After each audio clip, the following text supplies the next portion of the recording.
Still in your office. What is that? Because I thought you were still in your office. I'm gonna let out that big sigh. Snuck out here.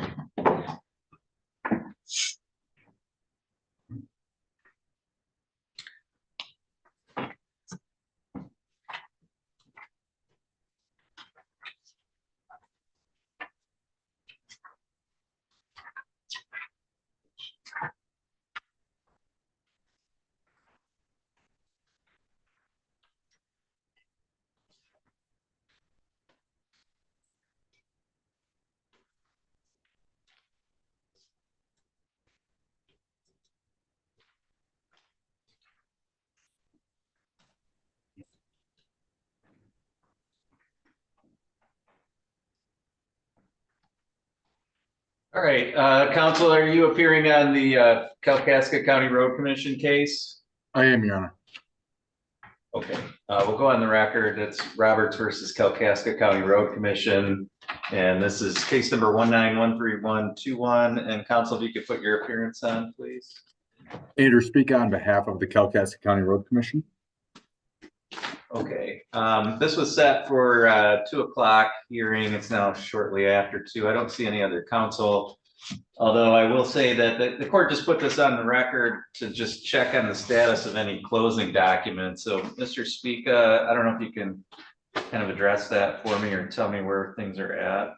I can, and those documents should be forthcoming. There was a little bit of a delay in terms of the conditions of the parties' agreement to close the case, and that delay was not the fault of either of the parties. We needed this state, specifically the DNR, to sign on as part of some of those steps. The state was substantially delayed in their part of that. However, as of late last week, we did get their piece of that. Plaintiffs' counsel did email that part of it last week. So we are now able to move forward. It took a little longer than anticipated because of the delay from the DNR, but we are now in a position to move forward. So I would anticipate within the next 30 to 45 days at the most, we should have those closing documents submitted and finalized. So there was a little bit of a delay from what we originally anticipated, but things are still moving forward, and we should have the case closed out here shortly. Okay, all right, thank you. So what I'm going to do is just set this as a control date hearing about 90 days out. Okay. If those documents are submitted prior to that time, then the court will just take that date off. And if not, then we've got another date to check in to make sure that we get the file closed. Okay, thank you, Your Honor. Okay, thank you. That's all for today, and you're free to disconnect at this time. Thank you.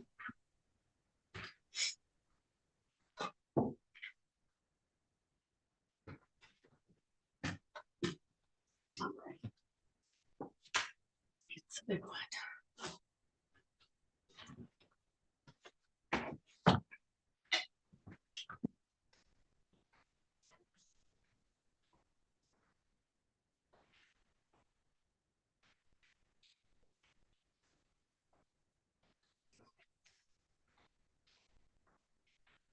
All right, man, I'm going to need you to connect the audio on your Zoom app. You have to go into your Zoom app and connect your audio, otherwise I won't be able to hear you.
Okay. Hello?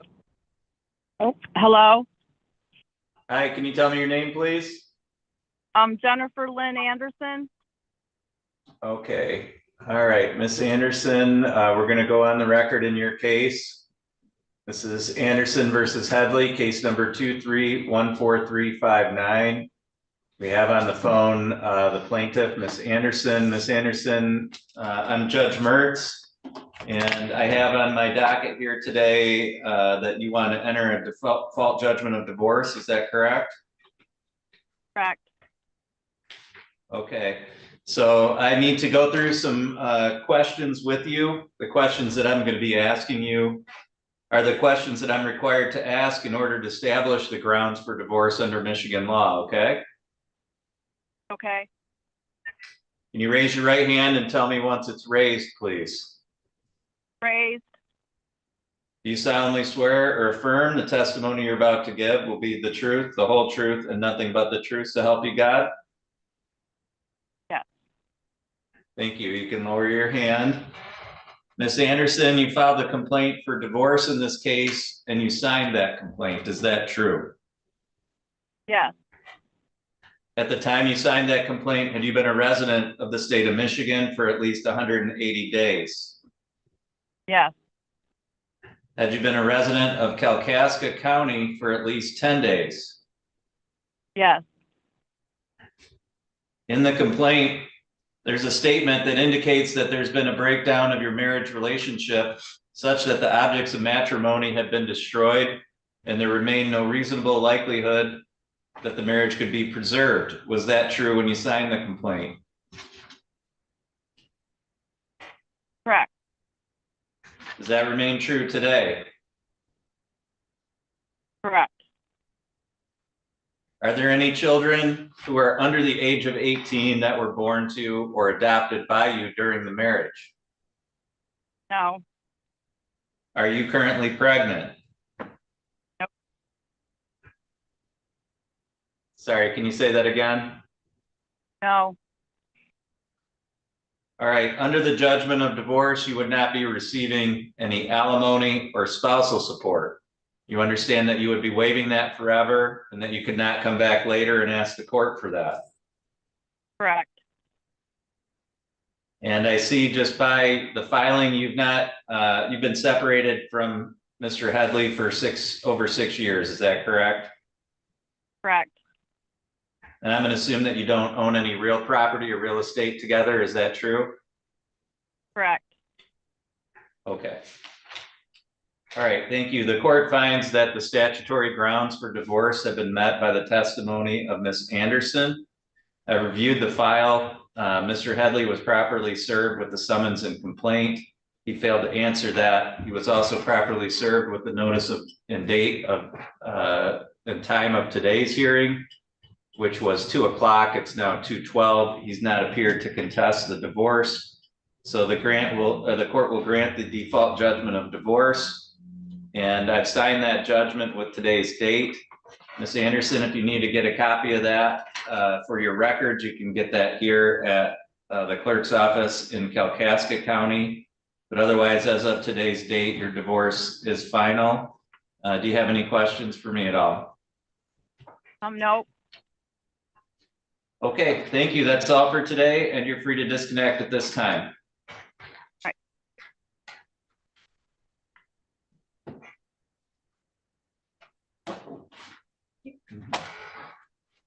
Free to leave, right? Yeah.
Okay, Miss Bailey Quick, are you able to hear me okay?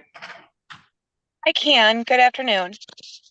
Hi, got a couple just random sign-in names here, so I'm gonna try and see if one of these is your client. Are you able to see the other individuals on the call? I can. Is that Miss Janke in the red shirt? It is. Okay, Yes. great, perfect. Oh, there you go, okay.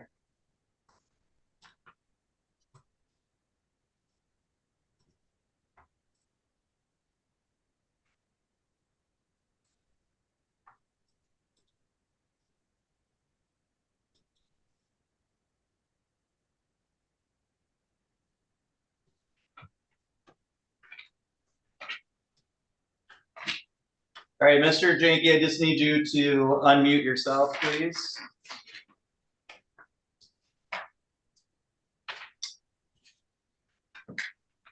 There we go. Okay, great. We've got everybody connected, so we'll go on the record. This is case number 2314342. Gregory Janke versus Velvet Janke, and we have Miss Bailey Quick. You're here on behalf of Miss Janke, is that correct? That's correct. Okay, I am in receipt of a proposed consent judgment of divorce, and as well as a separate order restoring Miss Janke's former name. And so, did you want to take proofs on this today, Miss Bailey Quick? Yes, Your Honor. Okay, Mr. Janke, did you want to proceed with finalizing the divorce today as well? Yes, Okay, so I'm going to swear both clients in here, or both parties rather, and so if you would both raise your right hands, please. You both solemnly swear or affirm the testimony you're about to give will be the truth, the whole truth, and nothing but the truth, so help you God? yes, Thank you. You can lower your hand. And then Ms. Bailey Quick, I know your client's technically the defendant here. Did you want to take proofs from her, or how did you want to go forward? I can begin with Mr. Janke. Okay, great. Thank you. Okay. Mr. Janke, would you please state your name and spell your last name for the record? Gregory Yankee, Jahnke. I apologize. At the time you filed your complaint for divorce, had you been a resident of the state of Michigan for at least 180 days? Yes, And at that same time, had you been a resident of Kalkaska County for at least 10 days? yes, And were you legally married in Peninsula Township, Grand Traverse County on June 30th, 2012 by a person authorized to perform marriages? yes, And you have had an opportunity to review the consent judgment of divorce, and you've signed electronically a copy of the same, correct? correct. Okay. And are you asking the court to ultimately enter that judgment of divorce today? Yes, In essence, the judgment really just provides that you keep the assets in your possession and Miss Yankee keeps the assets in her possession. Is that correct? that is correct. And the same really with all debt. Any debt in your name you would keep and be responsible for, and any debt in her name she would be responsible for. Is that correct? That is correct. The judgment also provides that each of you would keep any interest in any retirement accounts, and that the judgment also provides that neither of you would be awarded any spousal support. And you understand that after entry of the judgment of divorce, spousal support is forever barred, and neither of you can come back and ask the court to modify that provision in any way. You understand that? Correct. All right. I don't have any further questions for Mr. Yankee. Okay, did you have any questions for Miss Yankee? I do. Okay. Velvet, would you please state your name and spell your last name for the record? Velvet Jane Yankee, Jahnke. Thank you. Are you currently pregnant? No, All right. Is there been a breakdown of the marital relationship to the extent that the objects of matrimony have been destroyed and there remains no reasonable likelihood that the marriage could be preserved? Yes, And are you asking the court to restore your maiden name of Velvet Jane Marshall? correct. Yes, I am. You've signed a stipulated order to that effect earlier today, and you're asking the court to enter that order? Yes, I am. All right. You've also reviewed and signed a copy of the consent judgment of divorce electronically. Is that correct? Yes, I did. And you understand, same questions I asked Mr. Yankee, that in that judgment of divorce, essentially you keep those assets that you currently have as your assets and you keep the debts in your name as your debts. And there is no award of spousal support and you can't come back and ask the court to modify that provision. You understand that? I fully understand that. Yes. Okay. And are you asking the court to enter that judgment of divorce today? Yes, I am. Right. I don't have any further questions, Your Honor. All right, thank you. Mr. Yankee, I just want to ask you a few questions. You understand that Miss Bailey Quick is not your attorney in this case, correct? Correct. Okay, and that even though she asked you the questions to establish the grounds for divorce in this case, that her main role as an advocate and to look out for the interests of Miss Yankee? Correct. Okay, and you understand that you would also have the right to have an attorney both to represent your interests and to review the proposed judgment that we're going to enter? Correct. Okay, and are you opting to proceed with this in light of not having an attorney of your own? Yes. Okay, all right, thank you. The court finds that the statutory grounds for divorce have been met by the testimony of both parties. I have reviewed the consent judgment. The court finds it's equitable. The court will grant the divorce, and I've signed the proposed judgment with today's date. Ms. Bailey Quick, is there, and I've also signed the order restoring Ms. Yankee's prior name. Ms. Bailey Quick, anything else from your side that we need to address today? No, my assistant is there and she will get copies so we could provide the parties with that today. Okay, just being made aware that that is the case, so I'm going to hand the file right over to the court officer and the clerk so they can do that. Mr. Yankee, did you have any questions at all? Nope, I do not. Okay, all right, thank you. All parties are free to disconnect on this case. Thank you, Your Honor.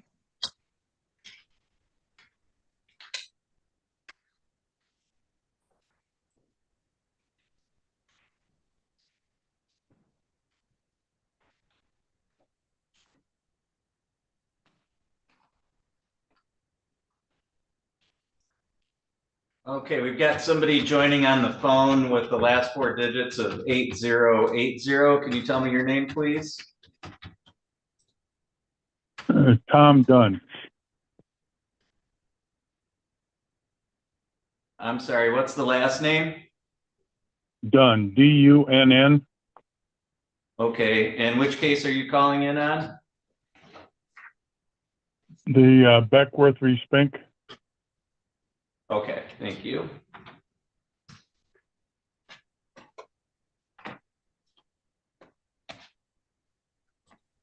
All right.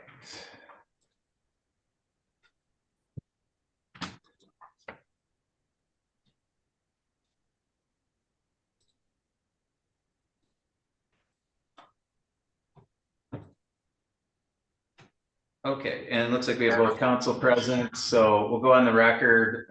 This is Beckwith versus Spink. This is case number 2314111. And if I could have counsel put your appearances on the record, please. Mike Corcoran on behalf of Mr. Beckwith, Your Honor. Good afternoon, Your Honor. May it please Court Attorney David Gilbert bring on behalf of defendant Trace Spinks. Okay, we're set today for on a motion to enter a default judgment. Mr. Corcoran, I did have a chance to review your motion and the supporting documents. Was there anything else that you wanted to state for the record in support of your motion today? Well, Your Honor, in fairness, I did call your administrator earlier today because after the last hearing, you had asked me to send the motion and complaint out to Mr. Gilbert, which I did. I sent it to the address that was on his appearance that he filed in this case. Unfortunately, I didn't know that he had changed his address, and so that it came back. So in fairness to Mr. Gilbert, to allow him to file a response, I've asked the court to move the motion hearing to April 2nd at 2:15 via Zoom. That'll give time for Mr. Gilbert to not only file a response, but if he has his own motion to file. We are working on a potential resolution that would resolve these pending issues via stipulation. But in the meantime, Your Honor, in fairness to Mr. Gilbert and his client, since they didn't get the motion via mail, we've asked the court to move it to April 2nd. So, All right, thank you. Mr. Gilbert? I have no objection to that. Okay. All right, Mr. Corcoran, do we already have something noticed up for that date, or is that just the date that my office provided? I will get a notice out tomorrow, Your Honor. I will email out to you and Mr. Gilbert and then get them out in the mail. So, Okay, very good. Okay, thank you. Then we'll conclude this hearing for today and we'll proceed based on the notice of hearing that's filed from you, Mr. Corcoran. Anything else that we need to address on the record today? nothing else, Your Honor. Nothing from Mr. defendant. Gilbert? Okay, Thank you, Your Honor. all right. Very good. Thank you. All parties on this case are free to disconnect at this time.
All right, Mr. Filiatro, are you able to hear me okay? I can, Your Honor. Thank you. And Mr. Batchelder? Yes, Your Honor. Okay, thank you. We're on the record today in Linville versus Alberts. This is case number 2113675. If I could just have counsel put your appearances on, please. May it please the court, Your Honor, Chris Filiatro appearing on behalf of the plaintiffs James and Margaret Linville. And Richard Batchelder on behalf of Defendant Homeowners Insurance Company.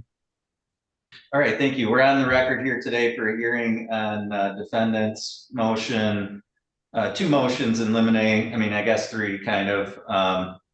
So Mr. Batchelder, I've had a chance to review your motion. I had a chance to review the plaintiff's response. Mr. Batchelder, anything you wanted to state in support of your motion here today?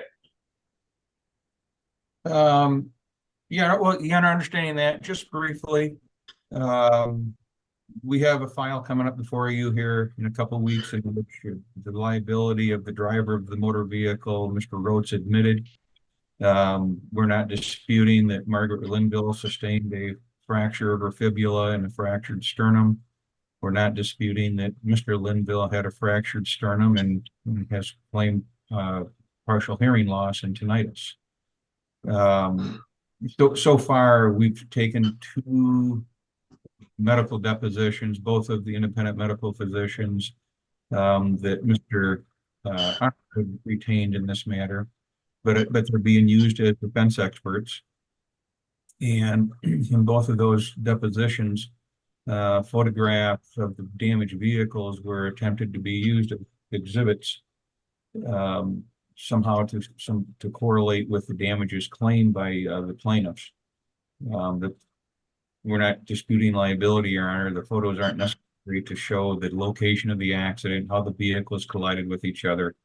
And it's well known that damage to vehicles do not correlate to injuries. I mean, we all have had cases where there's been very little damage and significant injuries and demolished vehicles in which people walk away from the accident.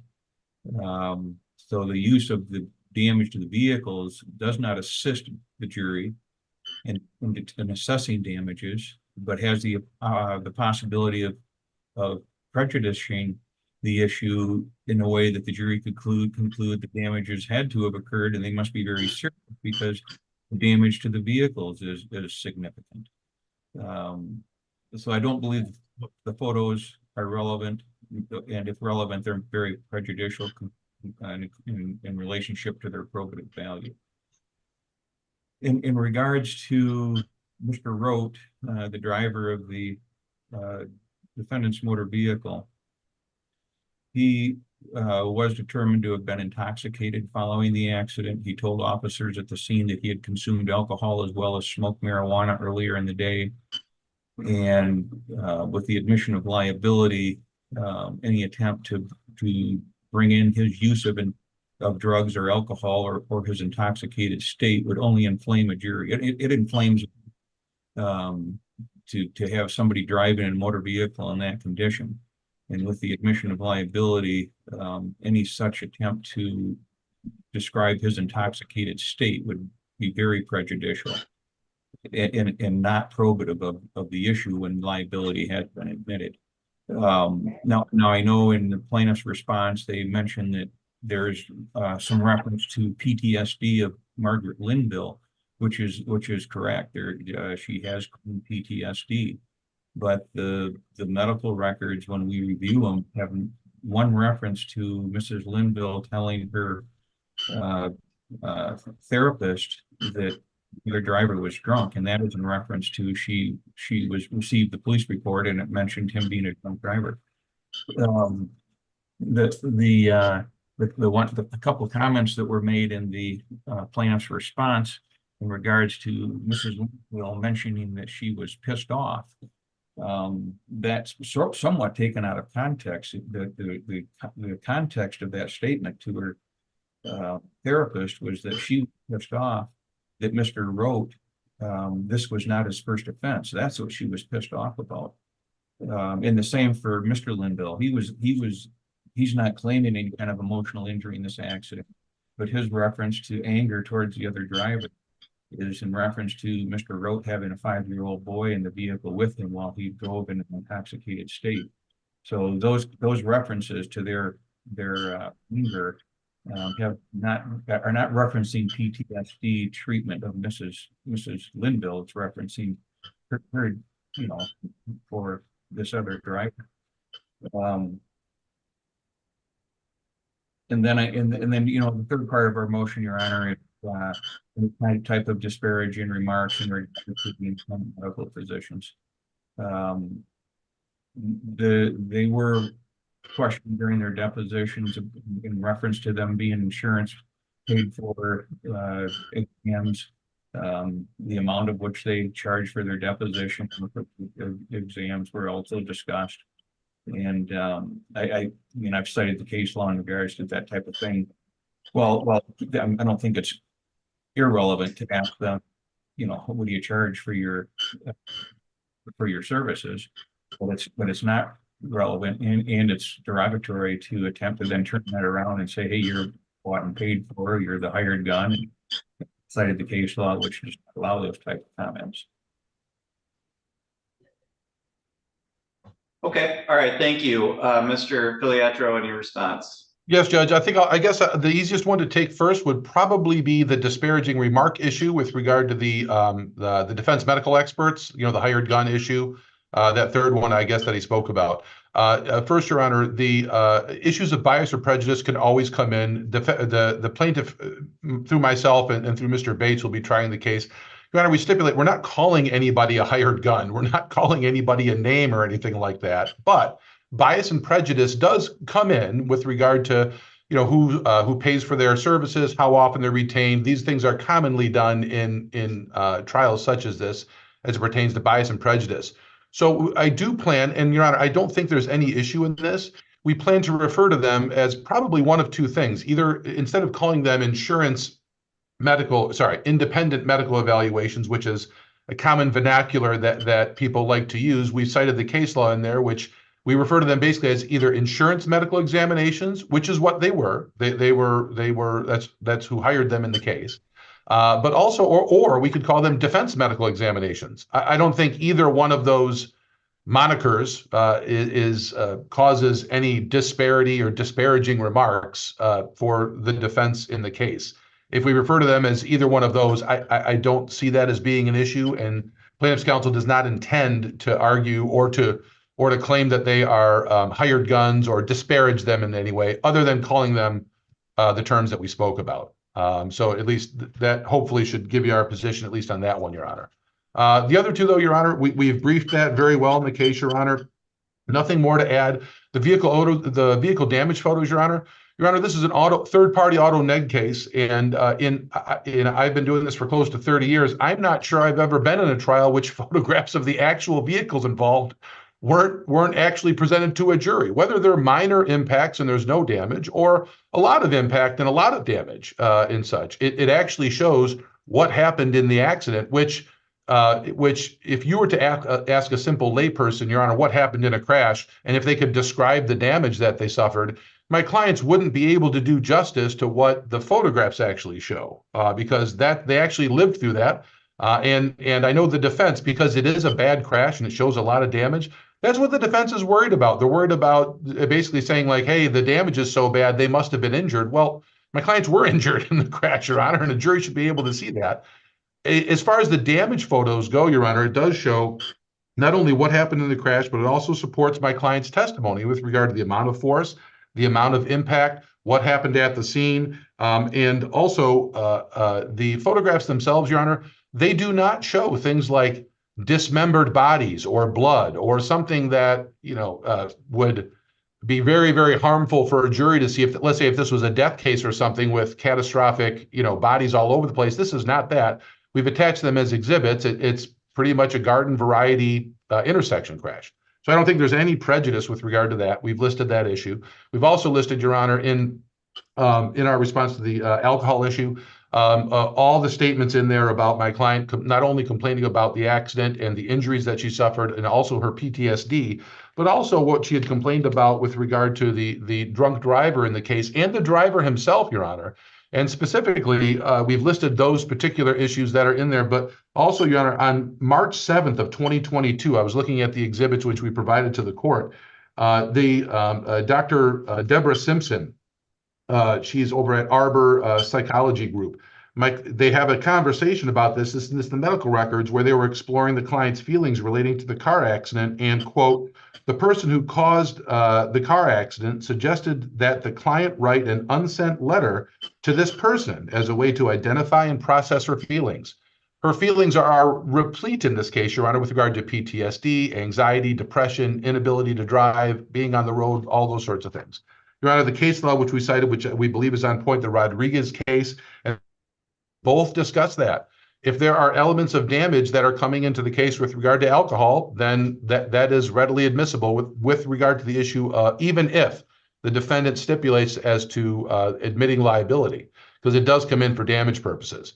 And Your Honor, I think, and I'll rely on defense counsel this as well, I don't think those depositions have been taken yet, but we're anticipating asking those questions to get into those things. Now, if the doctor says, look, there isn't any PTSD that's related to a drunk driving incident, that's different. But if the doctor says, hey, you know, she complained of drunk driving issues and I was treating her for that, well, then I think it's relevant and it comes in spite of auto owners or homeowners, I should say, attempting to exclude that, because I believe it does come in for damages. But for the remainder, Your Honor, we'll rely on the briefs in our responses.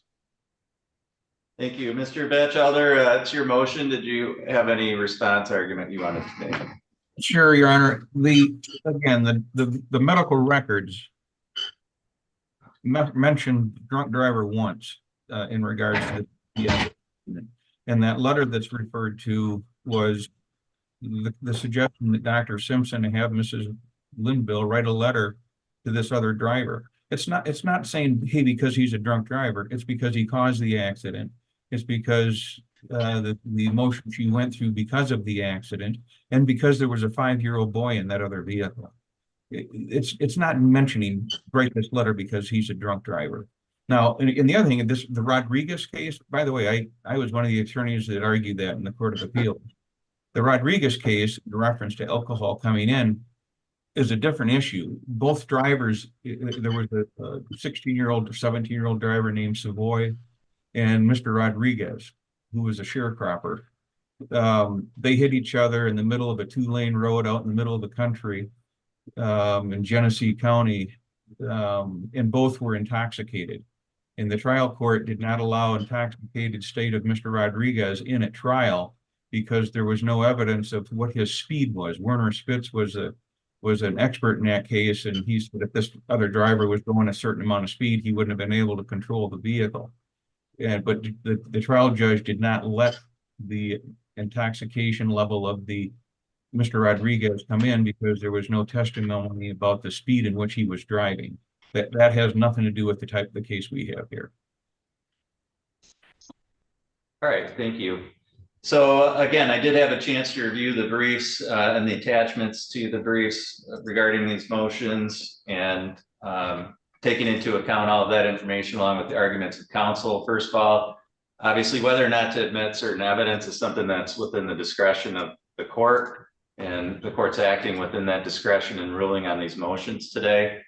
Both of these motions, I think, or all three, I guess, more or less deal with issues of relevance versus potential for undue prejudice. Under MRE 401, as counsel's aware, any evidence that's relevant is admissible. Generally, relevance is determined by, number one, looking at whether or not the evidence is material. In other words, whether it goes to something that's at issue or important to the case.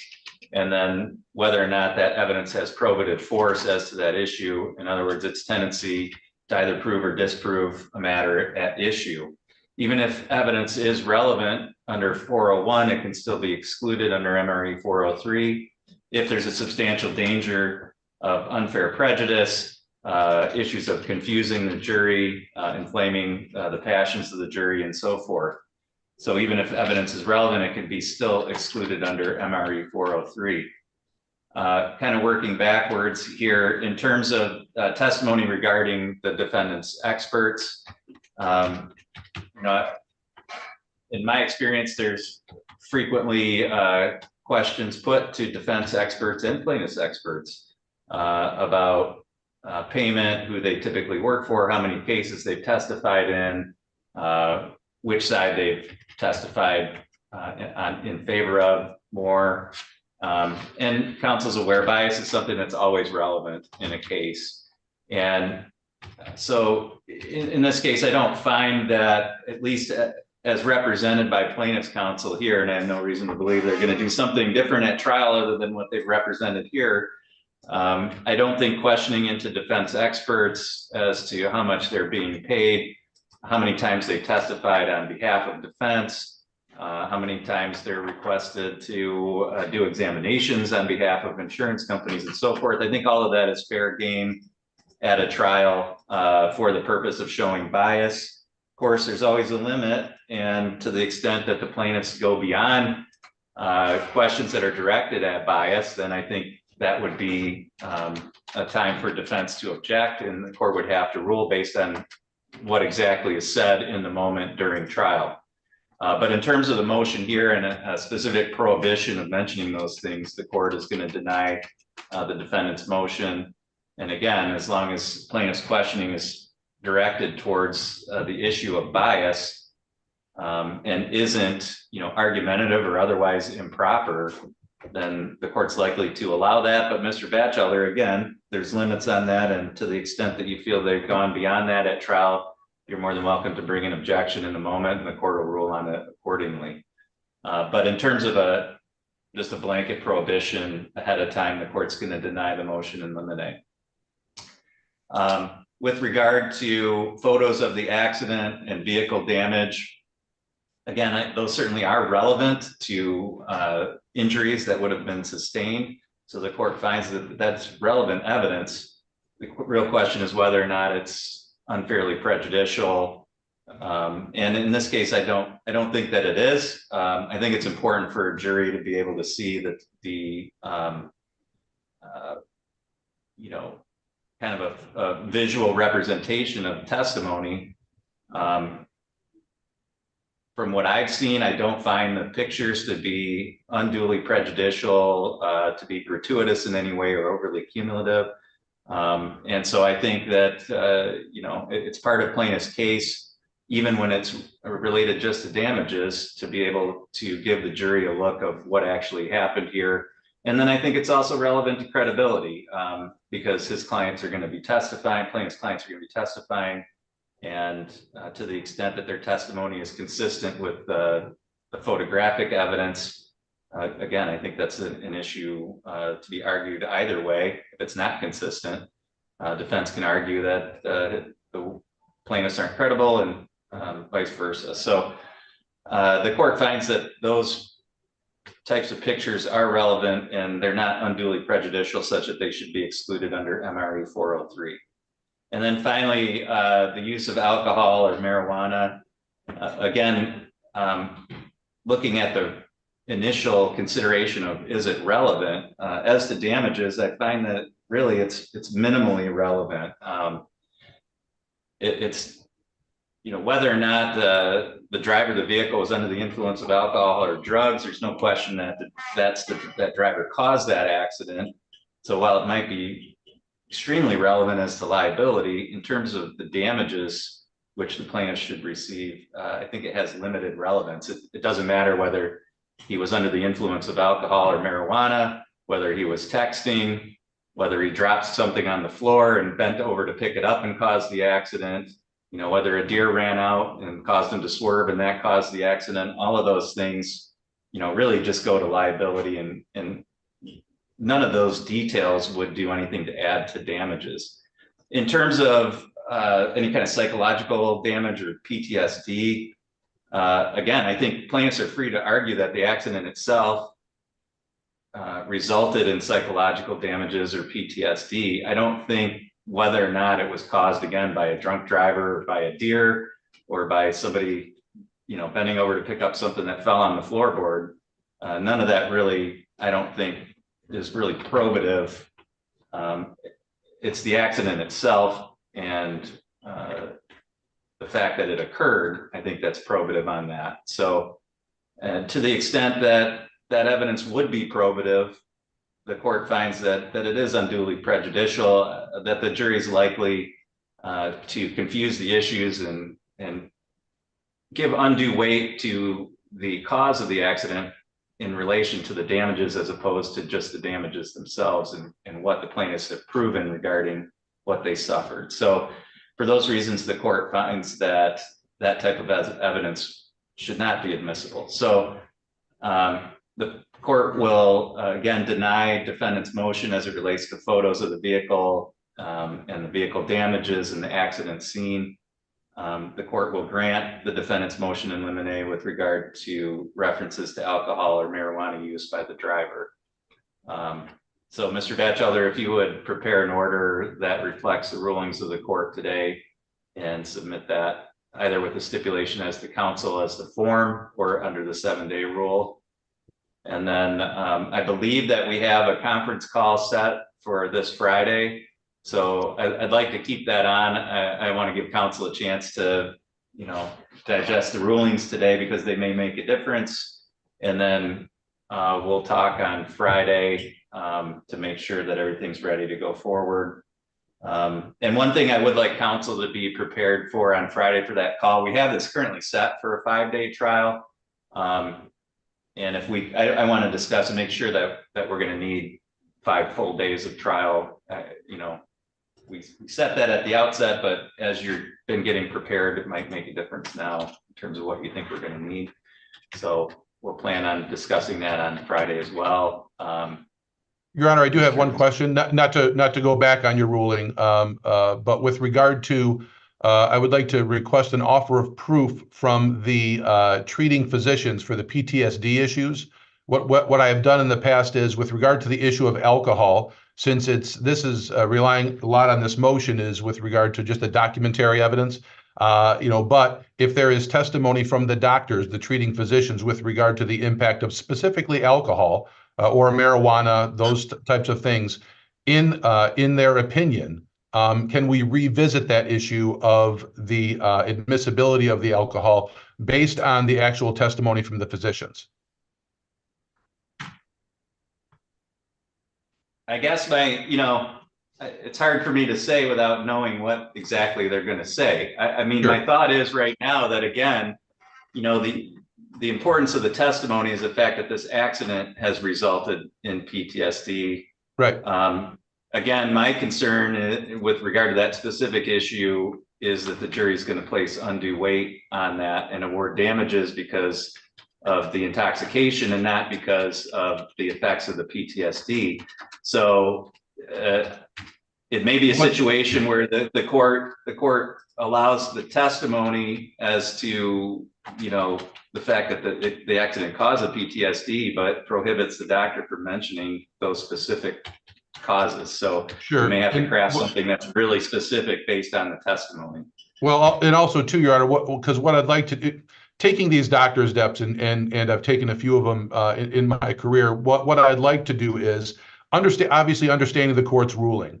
But what I would like to do is to get into the questioning of the drunk driving and the marijuana just to see what the doctor is going to say on how it impacts their testimony. However, if the court looks at it and says, hey, look, if Your Honor looks at it and says, I'm still not convinced, I want to keep that out. I still think that's prejudicial. We can carve that out of the trial testimony. It is simple to take it out, but I would like to at least have that offer of proof to at least get in front of the court and so you can make a final decision on it depending on what the testimony is. And Your Honor, just real quick, my opinion, my position on that is the treatment is the same, the diagnosis is the same, the recovery, if any, is the same, whether or not alcohol is mentioned or not. That's what will come from the damage portion of that type of testimony. Yeah, so I guess what I can say at this point, Mr. Filiatro, is I think it's important for the court to always consider this motion in terms of if what we're hearing from the doctors is something different than what I've already considered. I certainly will look at it. I have to say, though, barring something really out of the ordinary. I tend to agree with Mr. Batchelder on the issue generally, but Understood. I think it'd be important for the court to review whatever you'd like to provide in terms of an offer of proof, because it may make a difference based on the exact testimony. But as I sit here today, I tend to agree with Mr. Batchelder generally on that point. Understood, Judge. Understood. I just didn't want to upset the court if we revisit this later, depending on the questions. But I understand your ruling. I get it, and you know what, we can obviously run through that with the trial depths, and we'll present you with whatever. And I'm not saying that there is new information. Just if there is, or if it comes out, we'll bring it to the court's attention. We're not going to run it through without obviously the court's approval. So. Okay. All right. Very good. Thank you. Anything else that either of you want to address today before we talk again on Friday? I don't think so. Nope, I think we're good. Are we looking like we're good to go on the 18th as far as being number one and all that good stuff? Yes, I do not have any other trials scheduled that week, so your case has priority. Okay, thank you very much. Thank you, Judge. Okay. Thank you.